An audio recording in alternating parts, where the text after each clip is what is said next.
साली आधी घरवाली।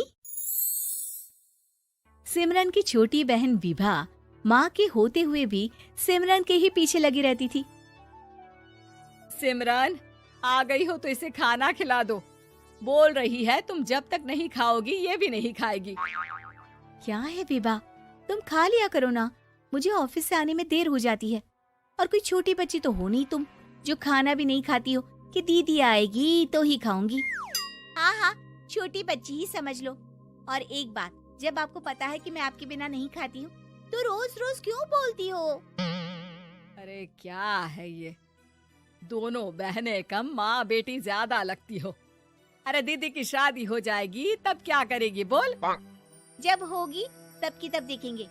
मैं तो दीदी के साथ ही रहूंगी हमेशा।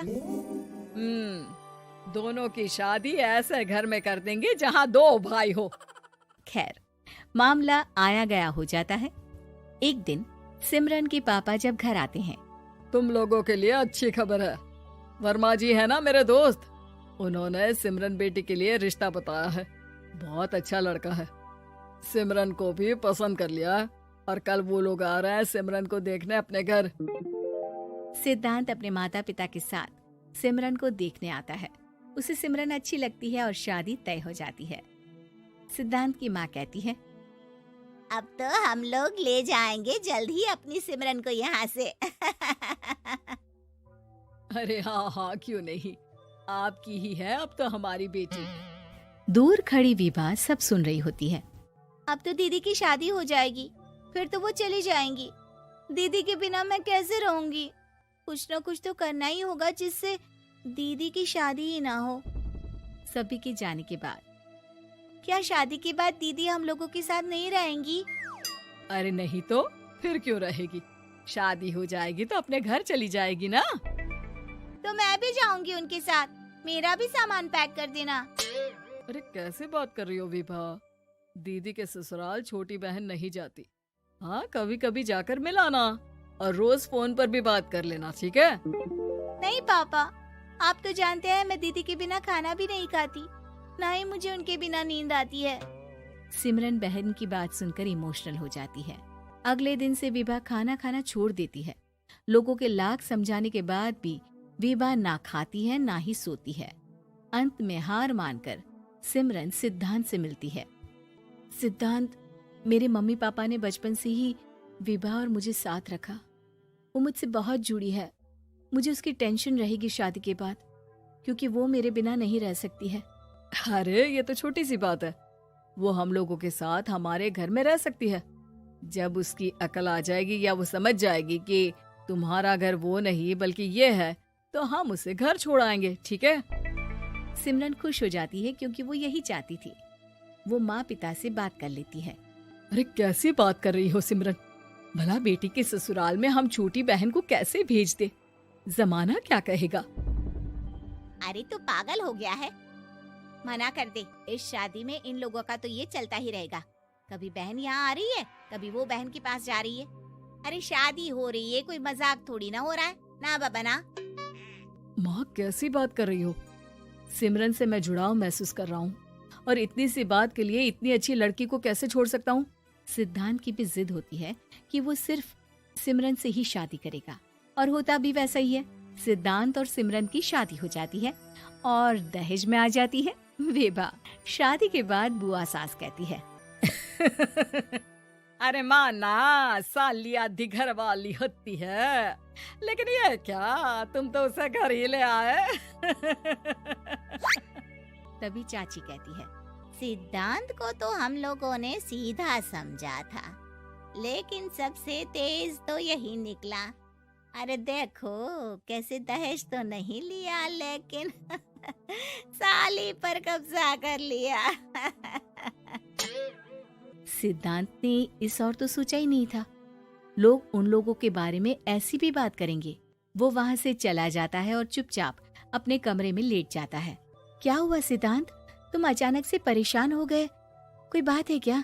अरे नहीं नहीं, वो थक गया था ना, शादी की सारी तैयारी और रस्मों के बीच, सोच रहा हूँ थोड़ा आराम कर लूं। हाँ ठीक है, आप लेट जाइए, मैं विभा का बेड लगा देती हूँ जमीन पर। क्या? वो यहाँ सोएगी? हाँ, बताया तो था कि उसे नींद नहीं आती मेरे बिना। तो तुम आराम से लेटो ऊपर, हम लोग नीचे बिछा लेते हैं। अरे नहीं नहीं, तुम दोनों आराम से लेटो ऊपर, मैं माँ पापा के रूम में जा रहा हूँ। सिद्धांत वहाँ से दूसरे कमरे में चला जाता है, जहाँ सिद्धांत के पिता उससे कहते हैं, क्या बात है बेटा, तू उस कमरे में क्यों नहीं सो रहा? बहू से लड़ाई हो गई है क्या शादी के पहले दिन ही? अब नहीं पापा, वो दोनों बहनों को बात करनी थी और मुझे नींद आ रही है, तो मैं यहाँ सोने चला आया। अगले दिन सिद्धांत तैयार होकर ऑफिस जाता है। ऑफिस में लंच के वक्त दोस्त कहता है, क्या बात है सिद्धांत, इतना सारा खाना एक ही दिन में? हाँ यार, वो सिमरन को खाना बनाने का शौक है तो उसी ने बनाया है। यार हम लोगों की तो सिर्फ एक ही बीवी है, इसकी तो दो है ना। सिद्धांत को गुस्सा आ जाता है। कैसी बात कर रहा है तू? अरे तू तो भाग्यशाली है जो बीवी के साथ साथ साली भी आ गई। अरे साली लोगों की तो आधी घरवाली होती है, तुझे तो पूरी की पूरी मिल गई। सिद्धांत का पारा अब 7वें आसमान में पहुंच जाता है। वो खड़ा होकर उस लड़के से लड़ने लगता है। हाँ, मेरी शादी में मेरी बीवी के साथ मेरी साली भी आई है, ये सच है, लेकिन सिर्फ कुछ समय के लिए, क्योंकि उसने सिमरन को बचपन से ही माँ की तरह देखा और यूं अचानक वो सिमरन से अलग नहीं रह सकती थी। इसलिए सोचो, अगर मेरी बीवी उसके लिए माँ का स्थान रखती है तो मेरा दर्जा क्या हुआ? तभी वहाँ बॉस आ जाता है। माफ करना सिद्धांत, यहाँ इस मेंटल लेवल के लोग हैं, जरूरी नहीं साली सिर्फ आधी घरवाली ही हो, कभी वो छोटी बहन तो कभी बेटी भी होती है। वेल डन सिद्धांत। सिद्धांत को अब ऑफिस में कोई कुछ नहीं कहता, लेकिन आस पड़ोस का वो तो वही हाल रहता है।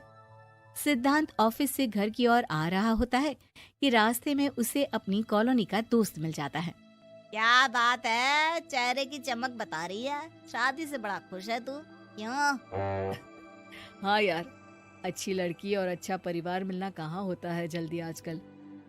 यार हमें भी दिला देना ऐसा परिवार जहाँ एक के साथ एक फ्री की स्कीम चल रही हो। सिद्धांत को फिर गुस्सा आ जाता है। वो दोस्त को मारने के लिए हाथ उठाता ही है कि वहाँ विभा आ जाती है।